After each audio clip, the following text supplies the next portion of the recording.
عسلامة، أنا إيميلي منصوري سيو كوفاندر اوف دابشي. دابشي اللي هي منصة إلكترونية العباد ينجموا يبيعوا ويشريوا فيها الدبش متاعهم جديد وإلا مستعمل، وإحنا we are operating as a trusted third party. يعني إحنا اليوم قاعدين نشجعوا العباد إنهم they recycle their wardrobes، تكون عندهم طريقة more sustainable باش يستعملوا بها الموضة. احنا موجودين في تونس وفي مصر، والامبيشن متاعنا ان نكونوا the leading marketplace في 100 ريجين الكل.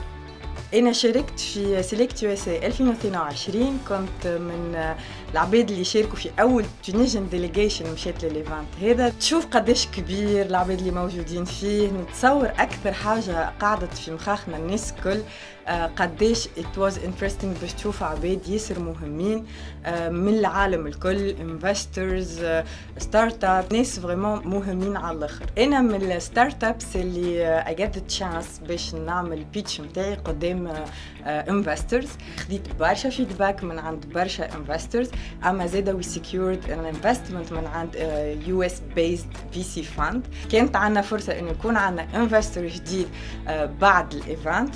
كان زاده فرصه ان نتعرفوا على برشا ستارت ابس وعباد اللي نجموا يعاونونا باش نمشيو للبلدان اللي احنا في الاكسبانشن تارجت متاعنا، اللي خلينا بعد ما روحنا من امريكا سرعنا في الدخول متاعنا للمارشي المصري.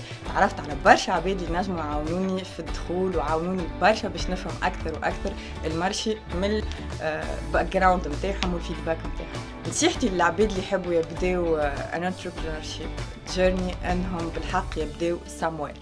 في اغلب الاحيان نبداو خايفين، ما نعرفوش منين باش نبداو، يلزمني فلوس، يلزمني نعمل برودكت perfect product it doesn't exist. معناها لازمك تبدا من بلاصه معينه، من اول ما تجيك الفكره تبدا تاخذ الفيدباك نتاع البوتنشال يوزرز نتاعك، ومن الفيدباك نتاعهم تبدا تبني في البرودكت.